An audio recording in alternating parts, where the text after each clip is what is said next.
What's happening, everybody? Welcome back. This is Sharog, and today I'm going to show you the difference between playing Sharon Rogers the wrong way and the right way, especially against Ultron. And we're going to be doing stage 23 because we do need superhero females, and luckily Sharon Rogers does fit that requirement. We're going to use the max team, we're going to use White Fox and Wave, and something that I want you guys to note whenever we're doing this is I am actually using a couple movement speed strikers. I do have 14% movement speed on my cards, and honestly guys, having movement speed, especially the way that I play in Sharon Rogers, works out really well against Ultron, because having a little extra movement speed is a good thing. Now if you have more movement speed on your cars, it would actually be even better, because then you could just give a little extra damage to supervillains. You don't absolutely need movement speed. It's nice because Sharon Rogers is kind of slow. I mean, you can always switch to your other characters, but as you'll see in the runs that I'm doing, having movement speed on Sharon Rogers sometimes can be quite helpful. So I'll go ahead and bring up the wrong way to play Sharon Rogers first, so you guys can see what this looks like. Now, there's going to be a lot of things I'm going to do right in this run, but you're just going to see the time difference between doing it right and doing it wrong. So the idea with Sharon Rogers is always to take as much damage as possible. So right here, you know, whenever Ultron is doing these phases where he shoots out at you or he's attacking you, it's always a great time to take a little damage, right? And I'm trying to do my tier 3 every other rotation. That way you're going to do a lot more damage, especially with Sharon Rogers. It's going to increase her survivability, and it's going to give her a lot more damage. And remember, you should always delay the 5th skill, so that way you can get the heal. Now, right here is where movement speed actually comes in really handy to try to avoid all these attacks. And whenever you have a lot of good movement speed, and say you have a beatdown proc or a strike proc, and you're trying to build those up, the faster your movement speed, the faster you're actually going to build up those bars, so that way you can use your beatdown or use your strike proc. That's one big benefit to having a little extra movement speed. Now there, my tier 3 wasn't ready, so I couldn't quite go into it, which kind of sucked. Now here's where you guys are going to see a difference between one run and the other, right? I just switched to Sharon Rogers when we're in this phase, okay? Now that's not a bad thing. That's not a bad thing. Okay, we'll do a couple attacks, we'll run around, we'll attack a little bit more. And this first round, we actually did right, because what I did was I had Sharon Rogers tier 3 ready whenever Vision is on his knees, or Ultron's on his knees as Vision, right? Because that, as you guys can see, is when you do an insane amount of damage with Sharon Rogers. And if there's toxic meteorites lying on the ground and you hit your 3rd skill and you're lining that toxic meteorite, you will take a little bit of damage before you go into your tier 3, and it's actually going to be even better. You'll do even more damage. So that's a big tidbit right there. We'll switch. Now, what you ideally want to try to do with Sharon Rogers is you always want to have her tier 3 ready before Ultron gets ready to kneel down. You always want to have that thing ready. If it's not, she's not going to do jack for damage, and then you're going to have to try to go through 2 rotations, and by that point, Ultron's already running around going into phases. So that's very important, and that's something you're going to see between these 2 runs that's going to be very different, right? Now, right now, look, I got 54% on my tier 3 for Sharon Rogers there, and I went ahead and switched her. What I should have done was went through her skills really fast, right? That way they'd be ready for the tier 3, okay? Now you don't have to do it that way, but what it does is ensure that you're going to actually land the proc on the tier 3 at this point. Now look, right here, right? And you see right there, the proc actually came a little bit early, and sometimes that does happen, right? If you have the tier 3 cooldown built up to where it's like at 80% or whatever, and you hit your 3rd skill and your 5th skill, your tier 3 will be ready, and you'll never miss your proc whenever Vision's kneeling down. And that's a big tip that I can give anybody whenever they're using Sharon Rogers against Ultron. You always want to have that tier 3 ready to go whenever Ultron's going to be kneeling down. That's super important, right? So right here, I should switch to Sharon Rogers, and I should attack, right? But I don't. And you're going to see what's going to happen here, right? We're using Wave, we're landing our attacks, and Wave just so godly for this. She's got short range basic attacks, but her movement speed is just so good, especially with a little extra movement speed. It's really nice, right? And by the way, whenever Ultron's doing this and you got a lot of extra movement speed for Sharon Rogers, you can actually avoid those attacks even with Sharon Rogers, right?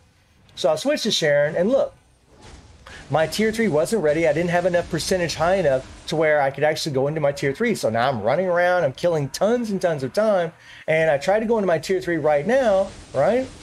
And we will do some damage, right? But then Ultron jumps in the center of the screen and he goes back into this phase. And that's what I mean. You want to have Sharon Rogers tier 3 ready to go right when Ultron kneels. I cannot stress that enough whenever you're playing with her. So always have that in the back of your mind whenever you're playing with Sharon Rogers against this bastard.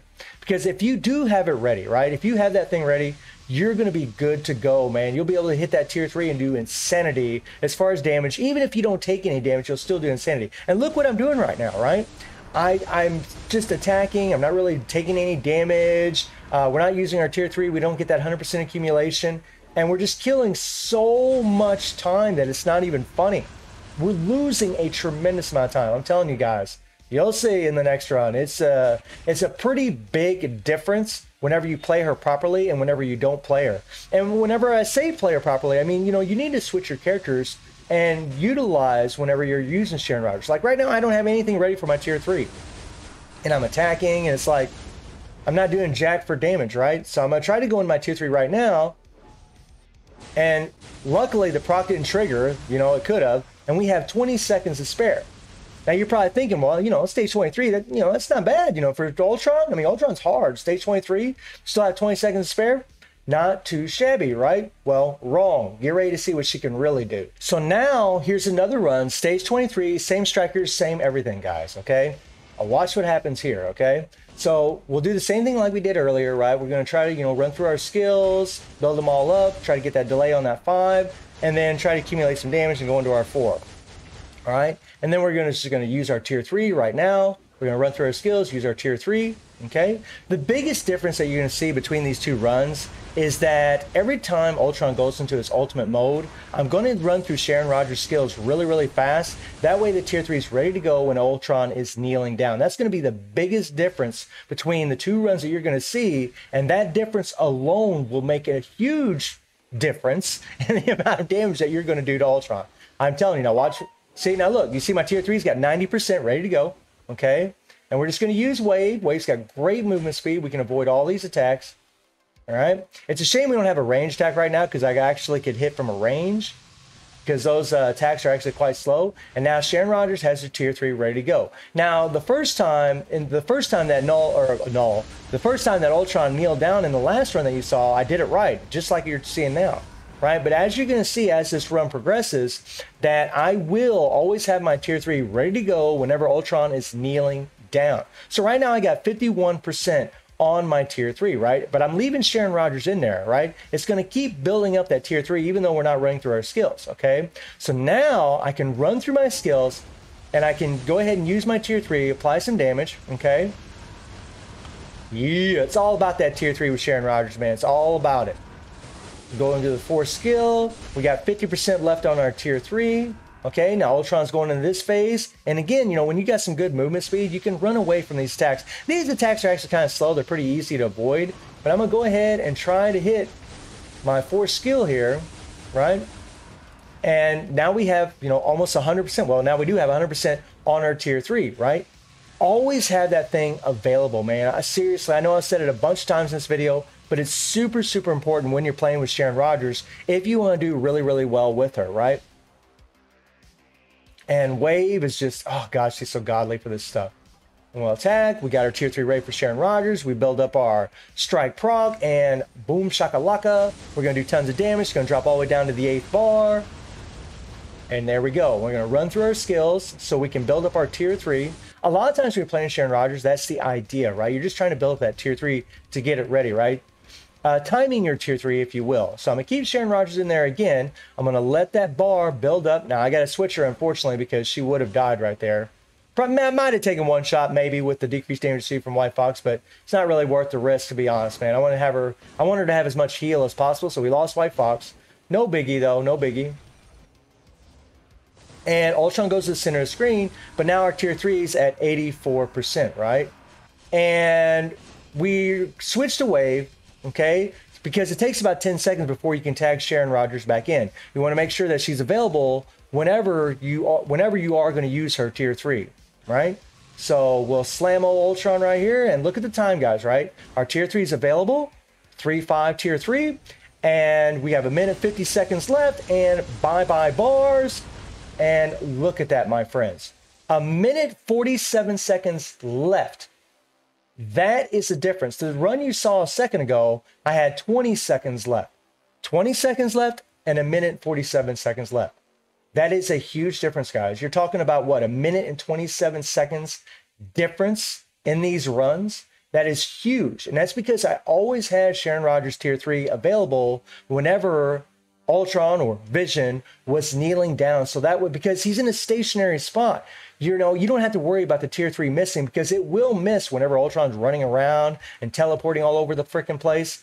But in this phase, he isn't. He's just sitting still. So if you have that tier 3 available, you will do insanity as far as damage, man. It makes a massive difference. The movement speed strikers are helpful though, especially if you don't have a lot of movement speed on your cards. And Sharon Rogers really is just so strong that she can plow through it. Now, I mean, you know, granted, my Sharon Rogers is built pretty awesome, guys. But even if she didn't have a brilliant on her, right? Even if she didn't have this brilliant obelisk, I guarantee she still could have done that. I guarantee it. With a minute 47 seconds left, I guarantee she still could have done it.